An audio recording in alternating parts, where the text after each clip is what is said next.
नमस्कार, मनी गुरु की इस खास पेशकश में आप सभी का स्वागत है। मैं हूं स्वाति रायना। तो आज हम आपको बताएंगे कैसे आप महंगाई में डेट इंस्ट्रूमेंट से कमाई कर सकते हैं। कौन से ऐसे डेट में विकल्प हैं जो आपको कंपाउंडिंग का फायदा दे सकते हैं, एफडी से बढ़कर और महंगाई से ऊपर रिटर्न ऑन रिटर्न कमाना है। तो हम आपसे ये आज शेयर करने वाले हैं कि कैसे डेट से प्यार आपको मुनाफा अपार दिला सकता है। हमारे साथ चर्चा के लिए खास मेहमान है, परिचय करा देते हैं जेआरएल मनी के को-फाउंडर विजय मंत्री। विजय जी, स्वागत करते हैं हम आपका मनी गुरु के आज के इस खास कार्यक्रम में। हर कोई यही कह रहा है कि महंगाई खा जाती है कमाई, तो कहाँ से मुनाफे कमाने का मौका मिले। इसलिए हम ये समझना आपसे चाहते हैं कि क्या डेट वो जादुई पिटारा हो सकता है जिससे रिटर्न से रिटर्न कमाने का एक स्कोप मिले निवेशकों को ऐसे टाइम में जब महंगाई से भी लोग परेशान हैं। तो कैसे समझे हम अभी फिलहाल डेट में निवेश को? धन्यवाद स्वाति जी। सबसे पहले आपका और आपके सभी स्टाफ का और आपके व्यूअर्स का बहुत बहुत स्वागत है। तो यस, हमारे इन्वेस्टमेंट के ऊपर सबसे बड़ा रिस्क किसी चीज़ का है जो कंसिस्टेंट है और हमेशा बना रहेगा, वो है महंगाई का। जब हम बोलते हैं कि मेरी कैपिटल प्रोटेक्ट करनी है, तो कैपिटल का मतलब होता है 100, 200, 500 रुपये का नोट नहीं, उस नोट से हम क्या खरीद सकते हैं। तो वो 100, 200, 500 रुपये के नोट का फिजिकल प्रोटेक्शन नहीं चाहिए आपको, उसकी परचेजिंग पावर का प्रोटेक्शन चाहिए। और उसके अगेंस्ट में सबसे बड़ा रिस्क है महंगाई का। और महंगाई बढ़ती रहेगी। महंगाई क्यों बढ़ती रहेगी? क्योंकि ग्रोथ है, और जब ग्रोथ है तो महंगाई बढ़ती रहेगी। आप देखिए, अपने दादाजी से पूछिए, उनके ज़माने में महंगाई नहीं होती थी क्योंकि ग्रोथ भी नहीं होती थी, इसलिए महंगाई नहीं होती थी। अभी ग्रोथ है इसलिए महंगाई है, लेकिन हम ग्रोथ में पार्टिसिपेट करते हैं खर्चे के रूप में। लेकिन महंगाई को तोड़ने के लिए जो इन्वेस्टमेंट ऑप्शन है, वो हम अभी तक भी ट्रेडिशनल इन्वेस्टमेंट ऑप्शन को ही देखते हैं। आपको 2-3 चीज़ें बहुत क्लियर समझनी चाहिए कि पहले तो हम टैक्स देते हैं, चाहे 0 हो, 10 हो, 20, 30, 37, 39%, अलग अलग टैक्स ब्रैकेट के अंदर लोग हैं। वो इनकम टैक्स है, उसके ऊपर आपके पास कोई चॉइस नहीं। आपने कमाई किया तो टैक्स देना पड़ेगा। लेकिन उससे बड़ा टैक्स एक आम हिंदुस्तानी देता है, वो 20% इनडायरेक्ट टैक्स होता है। चाहे आप कमा रहे हो, नहीं कमा रहे हो, चाहे आप इनकम टैक्स ब्रैकेट में हो या नहीं हो, वहाँ भी आपको चॉइस नहीं है। जब दोनों जगह चॉइस नहीं है, तो क्यों नहीं ऐसा इंस्ट्रूमेंट चूज़ करें कि जहाँ टैक्स ज़्यादा एफिशिएंट हो, और उसके ऊपर चर्चा करेंगे। लेकिन सबसे पहले हमको समझना चाहिए कि डेट में रिटर्न कहाँ से आता है। तो डेट में रिटर्न आता है इन्फ्लेशन के आसपास। अगर इन्फ्लेशन 6% है तो डेट आपको 5.5 से 6.5% के बीच में रिटर्न देगा। अगर इन्फ्लेशन 6% है और डेट ने 5.5% एफडी ने रिटर्न दिया, तो इसका मतलब रियल इंटरेस्ट रेट नेगेटिव है, क्योंकि एफडी रेट इन्फ्लेशन के नीचे है। और अगर इन्फ्लेशन 6% है और डेट ने 6.5% रिटर्न दिया, तो रियल इंटरेस्ट रेट पॉजिटिव है। ये खाली हम ग्रॉस बेसिस के ऊपर देख रहे हैं। लेकिन एक बहुत इंटरेस्टिंग बात ध्यान रखनी चाहिए कि इन्फ्लेशन कंपाउंड होता है, वो रुकता नहीं है। तो आपको डेट में ऐसे ऑप्शन चाहिए कि जो ऑटोमेटिकली कंपाउंड हो, और वो इफेक्टिवली कंपाउंडिंग डेट में न तो एफडी में ढंग से हो पाता है, न टैक्स फ्री बॉन्ड में होता है, न एनसीडी के अंदर होता है, न और बाकी इंस्ट्रूमेंट में होता है। एक ही इंस्ट्रूमेंट है जिसके अंदर इफेक्टिवली इन्फ्लेशन के बराबर कंपाउंड होता है, वह डेट म्यूचुअल फंड। तो उसके बारे में थोड़ी हम चर्चा करने की कोशिश करेंगे। ये आपने काफी इंटरेस्टिंग बात उठाई विजय जी, कि डेट में भी कंपाउंडिंग का पावर बहुत इंपॉर्टेंट है। हम आज तक कंपाउंडिंग के पावर को इक्विटी से ज्यादा जोड़ते आए हैं। डेट में हम सोचते हैं चलिए एफडी में हमें आजकल ब्याज ज्यादा मिल रहा है क्योंकि ब्याज दरें ऊंची है, तो हम उसी में खुश हो जाते हैं। लेकिन कितना रियल हमें रिटर्न मिल रहा है, शायद उसकी तरफ नजर नहीं जाती है। जरा इस पर थोड़ा सा और एक्सप्लेन कीजिए विजय जी, कि ये जो कंपाउंडिंग मतलब रिटर्न पे रिटर्न का जो एक फायदा डेट से मिल सकता है, वो भी डेट म्यूचुअल फंड से, वो किस प्रकार है? अगर हम डेट म्यूचुअल फंड को उसके टैक्सेशन के नजरिए से भी देखें तो क्या डेट म्यूचुअल फंड में इतना रिटर्न एक निवेशक 3 या 5 या 10 साल के होराइजन में अचीव कर सकता है? आपने बहुत अच्छा सवाल किया, क्योंकि काफ़ी लोग जब डेट में इन्वेस्ट करते हैं तो वो हाई कूपन इंटरेस्ट पे चले गए। सपोज एफडी 60%, कॉर्पोरेट एफडी 7.5% या टैक्स फ्री बॉन्ड 8%। आपका कूपन रेट हाई हो सकता है, लेकिन उस कूपन पे आपका पैसा कंपाउंड नहीं होता है। ये बात को हमको बहुत क्लियरली समझना चाहिए। मैं आपको डेटा देता हूँ, अगर आप डेटा देखें तो मालूम पड़ेगा कि पिछले 10 साल का इन्फ्लेशन 6% के ऊपर रहा है और एफडी का इंटरेस्ट 634 रहा है। पिछले 15 साल का इन्फ्लेशन 60% रहा है, एफडी का रिटर्न 7.14 रहा है और पिछले 20 सालों का इन्फ्लेशन 6.5% रहा है और एफडी का थोड़ा 7% के ऊपर रहा है। लेकिन ये एफडी का कूपन है, इस रेट पे एफडी कंपाउंड नहीं हुई है। काफ़ी इन्वेस्टर है जो बोलते हैं कि हमारे पास 8% का टैक्स फ्री बॉन्ड है, 8.5% टैक्स फ्री बॉन्ड है, 10 साल, 12 साल, 15 साल का। वो खाली कूपन है। क्या आपने 8.5% पे आप पैसा कंपाउंड कर पाए? किसी से भी पूछोगे तो लोगों को जानकारी नहीं है कि कूपन और कंपाउंडिंग दोनों अलग चीज़ है और खाली डेट म्यूचुअल फंड के अंदर ही इफेक्टिवली पैसा कंपाउंड होता है। तो मैं आपको एक इलिस्ट्रेशन देता हूँ। 1990 जब मेरा करियर चालू हुआ तब 1 लीटर पेट्रोल का दाम 10 रुपये के नीचे था, अभी वो 102 रुपये के आसपास है। गेहूं का दाम 2 रुपये 35 पैसे प्रति किलो था, वो भी 27 रुपये के आसपास है। और तूर दाल का दाम 7 रुपये पर केजी था, वो भी 107 रुपये पर केजी है। तो अगर आप देखेंगे जो एसेंशियल आइटम है वीट, पेट्रोल और तूर दाल इसके ऊपर करीब करीब 7.5 से 8.5% इन्फ्लेशन रहा है 32 सालों में। और इसके अंदर जो हाई कॉस्ट इन्फ्लेशनरी आइटम है जैसे कि health care, education, mobile phone, holidays, discretionary spending जो कि आपकी लाइफस्टाइल चेंज कर रही है, उसका इन्फ्लेशन तो मैंने लिया ही नहीं है। ये बेयर एसेंशियल कमोडिटीज़ है जो हर हाउस होल्ड कंज्यूम करता है, वहाँ 8-8.5% इन्फ्लेशन रहा है। आपको ये सवाल पूछना है कि कौन सा डेट इंस्ट्रूमेंट आपको इस रेट पे पैसा कंपाउंड किया, तो आपको मालूम पड़ेगा कि कोई भी debt instrument, FD, corporate FD, NCD, tax free bond, कोई भी इस रेट पे आपका पैसा कंपाउंड नहीं किया। Only product which compounded more than this is a date mutual fund. India के अंदर सबसे पुराना date mutual fund, one of the oldest date mutual fund है बिरला इनकम फंड, जो 1995 में लॉन्च हुआ। वहाँ पैसा 9% के ऊपर कंपाउंड हुआ 28 साल में। 1995 से लेके फेब 2023 तक 9% पे पैसा कंपाउंड हुआ है। और ये डेटा मैं ले रहा हूँ 1995 से। 90 to 95 इस 5 साल के पीरियड में इंटरेस्ट रेट इंडिया में 13-14% था। अगर कोई डेट फंड 1990 में होता तो उसका रिटर्न 9.5 से 10% कंपाउंड होता। तो इस बात का जरूर ख्याल रखें इन्वेस्टर। और आज जब इंटरेस्ट रेट हाई है, 7-7.5% रह रहा है, तो आपको ये सोचना है कि कूपन हाई नहीं होना चाहिए, क्या मेरा पैसा कंपाउंड हो रहा है, क्योंकि लॉन्ग टर्म में return on return is more important. जैसे कि हम इक्विटी बाजार में बोलते हैं, अगर बीएसई सेंसेक्स के आप 25, 30, 40 साल के रिटर्न निकालोगे तो मालूम पड़ेगा कि return on return is more than 90% of total wealth. इस बात का इन्वेस्टर जरूर ख्याल रखें और इसके हिसाब से इन्वेस्ट करें। और जो हाथ में असली पैसा आता है, जहां पर हम बात करें कि पैसा कहां से बनेगा, उसमें जब हम एफडी की तुलना या फिर डेट की तुलना एफडी से करते हैं, तो डेट में एक्चुअली एक इन्वेस्टर के हाथ में कितना पैसा आता है विजय जी? देखिए, डेट में जैसे मैंने बोला इन्फ्लेशन के आसपास आता है नंबर, लेकिन अगर डेट के अंदर आपको टैक्स का प्रोविजन भी करना पड़े जो कि एफडी के अंदर होता है, एनसीडी में होता है, तो इफेक्टिवली आपका डेट में पैसे टूटता ही है, बनता नहीं है। एफडी में पैसा इफेक्टिवली आपका टूटता है।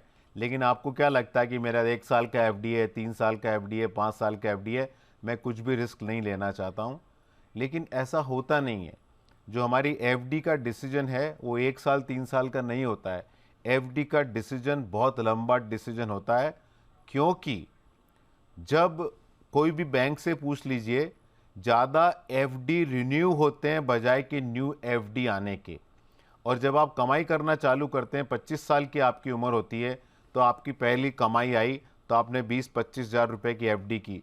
लेकिन जब आप 50, 60, 70 साल की उम्र में होते हैं तो वही एफडी आपकी लाखों करोड़ों में होती है, क्योंकि कंसिस्टेंटली एफडी का अमाउंट बढ़ता रहता है। हमको ऑप्टिकली लगता है कि 3 साल का डिसीजन है, 5 साल का डिसीजन है, बट इफेक्टिवली डेट के डिसीजन इक्विटी से ज़्यादा लॉन्ग टर्म होते हैं। क्योंकि लोग आपको बोल देते हैं इक्विटी में एक्सपोजर कम करो, इक्विटी में एक्सपोजर कम करो। वेरी रेयरली आपको वो बोलता है कि आप डेट में एक्सपोजर कम करो। तो इस बात का हमको बहुत ज़्यादा ख्याल रखना चाहिए, और कंपाउंडिंग को बीट करने वाले हमको डेट ऑप्शन एग्जामिन करने चाहिए, और उसके सोल्यूशन हम बताने की कोशिश करेंगे अपने प्रोग्राम में। बिल्कुल, तो ये ऐसे कौन से ऑप्शन है जैसा आपने बताया विजय जी, जो कि कंपाउंडिंग का बेनिफिट डेट में दे सकते हैं? और जब हम रिटर्न की यहाँ पे बात करते हैं तो एक जो आम निवेशक है वो जानना चाहते हैं कि अगर वो एफडी में निवेश करे तो क्यों करे, एफडी में निवेश ना करे तो क्यों ना करे, और उसके बदले वो डेट म्यूचुअल फंड क्यों चूज करे। तो वो जो एक डिफरेंस है रिटर्न का, वो कितना बड़ा गेम चेंजर यहाँ पर साबित होता है? बहुत मैसिव डिफरेंस है, एक्चुअली छोटा मोटा डिफरेंस भी नहीं है।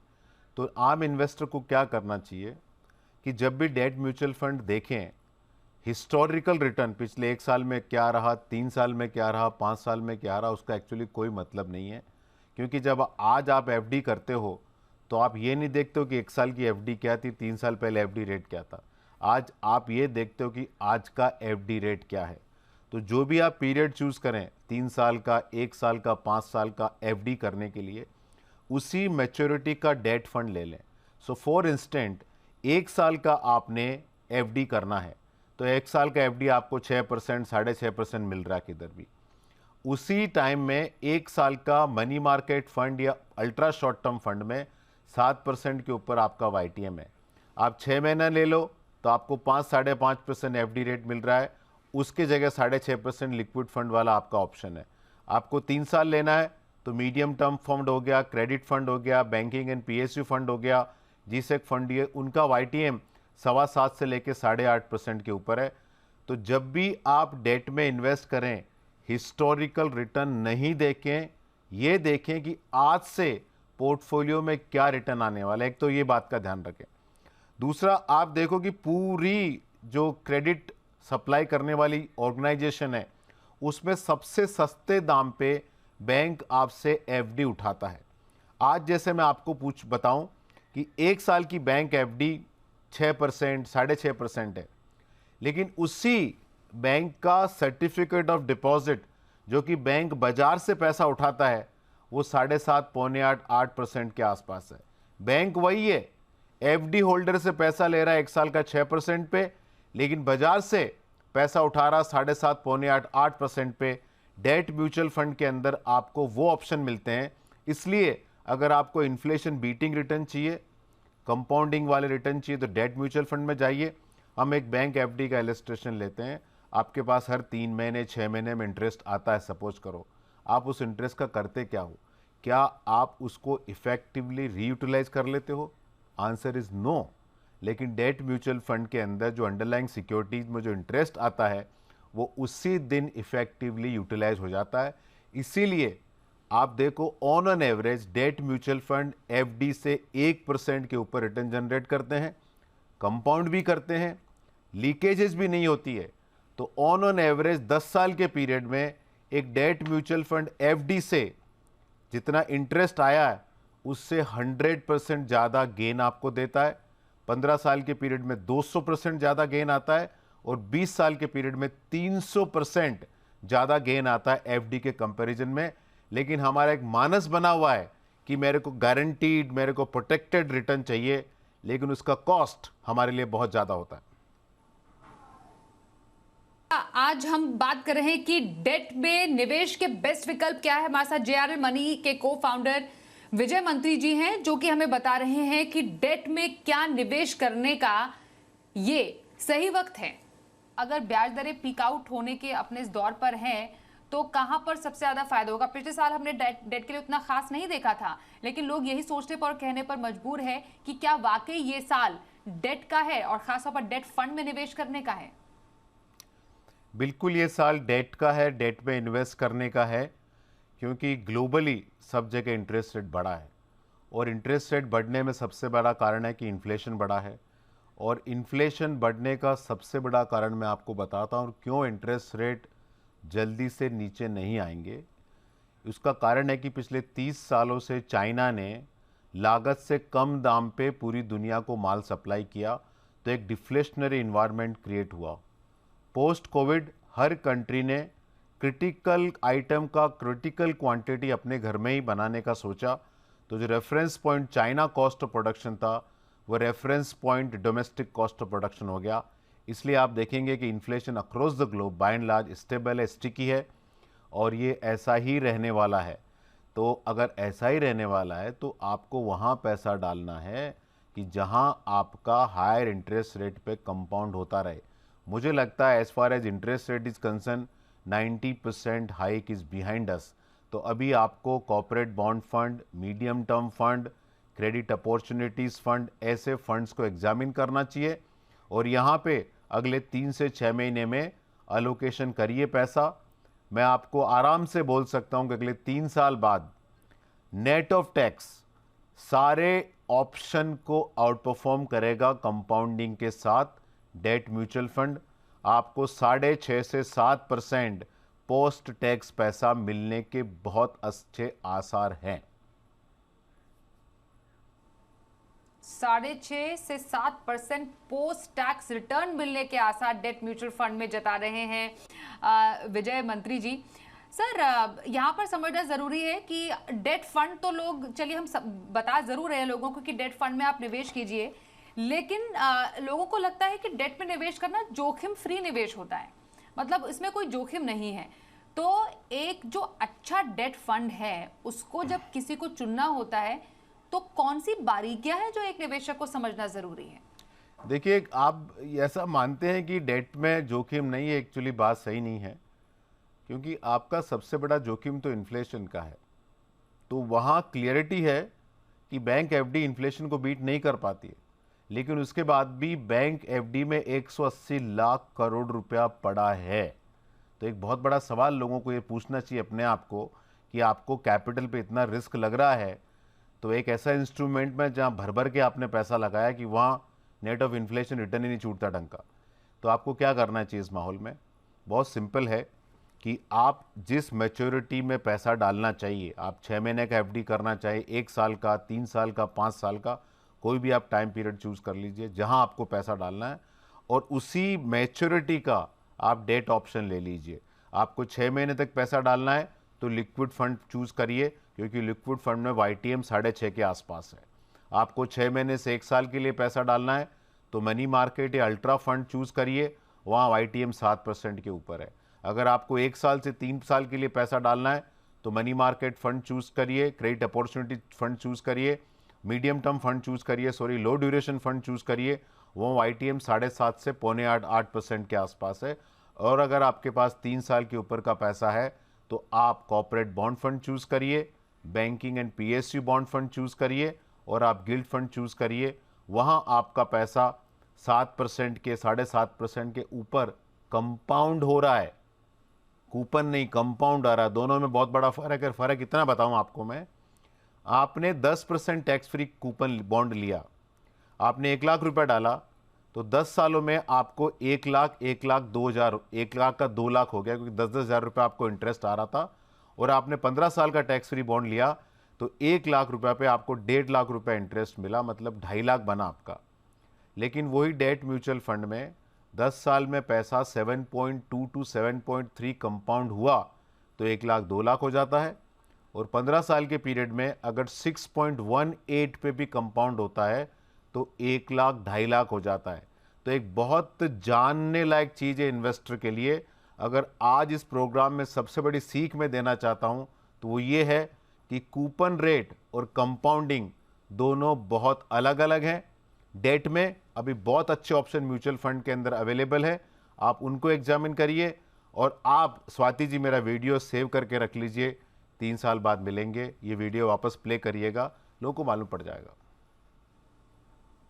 बिल्कुल बिल्कुल। और आपने जिस तरीके से मजबूती के साथ अपनी बात रखी है, इसमें तो कोई शक ही नहीं है कि आपके जो आंसर्स है बैक्ड विद डेटा है, और इसको समझाना भी आप जिस तरीके से समझा रहे हैं उससे हमें मालूम चल पा रहा है कि हाँ, क्या तर्क है आपका कि जो आप कह रहे हैं कि हाँ, डेट म्यूचुअल फंड से आप किस तरीके से पैसे कमा सकते हैं।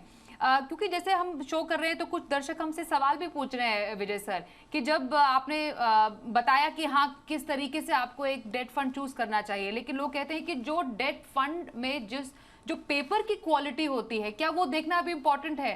क्योंकि कई बार हमने कई ऐसे इंसिडेंट भी देखे हैं जिसमें पुअर क्वालिटी पेपर की वजह से कई लोगों को डेट फंड में नुकसान भी हुआ है। क्या ये एक बहुत इंपॉर्टेंट चीज़ है जो निवेशक को देखने समझनी है? नहीं, देखिए, इन्वेस्टर के समझ के बाहर ये देखना नहीं चाहिए। मैं आपको सिंपल सॉल्यूशन देता हूँ, आपको क्या करना चाहिए। एक तो एक ही फंड हाउस के डेट इंस्ट्रूमेंट में पैसा नहीं डालें। आपका डेट का पैसा 5 फंड हाउस चूज करें, सबसे अच्छा तरीका नंबर 1 ये है। नंबर 2 तरीका है कि डेट के अंदर आप बड़ी एएमसी के पास ही पैसा दें, जैसे एचडीएफसी हो गया, एसबीआई हो गया, आईसीआईसीआई हो गया, निपॉन जैसी कंपनियां हैं, एक्सिस म्यूचुअल फंड जैसी कंपनियां, कोटक है, इनको ही पैसा दें। और तीसरा, आपके पास अभी बहुत अच्छा प्रूफ है, वो प्रूफ है कि 2018 से 2020-21 के पीरियड में कौन से डेट हाउस ने अच्छा इन्वेस्टर का पैसे का प्रोटेक्शन रखा। तो वहाँ मालूम पड़ेगा कि SBI mutual fund, ICICI mutual fund, HDFC mutual fund, ये कुछ ऐसे ऑर्गेनाइजेशन है कि जहां कस्टमर को नुकसान नहीं हुआ। तो आपके पास एक बहुत ही, जैसे इक्विटी मार्केट के लिए 2008 का दौर था कि जब मार्केट टूटा, वैसा ही 2018 से 2020 का दौर डेट मार्केट का था। उससे आपको मालूम पड़ गया कि बच्चों और वयस्कों में क्या फ़र्क है। तो ये 3-4 फंड हाउस में आईडीएफसी का भी नाम ऐड हो सकता है, एक्सिस म्यूचुअल फंड भी है, कि जहां एक भी पेपर पे एक भी क्वेश्चन मार्क नहीं आया, तो आप ऐसी ऑर्गेनाइजेशन के फंड में आप पैसा डाल सकते हो। और वो दौर था कि जब एक corporate balance sheet, bank balance sheet बड़े लेवल पे रिस्ट्रक्चर हो रही थी। अभी माहौल एकदम अलग है। अभी क्या, देखिए, कोई भी कंपनी अगर अपना सेल्स दिखाना चाहे तो म्यूचुअल फंड या क्रेडिट रेटिंग कंपनी उनका जीएसटी पोर्टल पे नंबर देख सकती है, ईपीएफओ फाइलिंग से मालूम पड़ सकता है कितने एम्प्लॉय हैं, एमसीए वेबसाइट से मालूम पड़ सकता है कि कंपनी के रिकॉर्ड किस तरह की सिस्टर कंपनियां, कहाँ रिलेटेड पार्टी ट्रांजैक्शन हो रहे, कहाँ पैसा मूव हो रहा है। तो अभी आपको जानकारी बहुत है, अभी सिचुएशन बहुत ज़्यादा अच्छी है।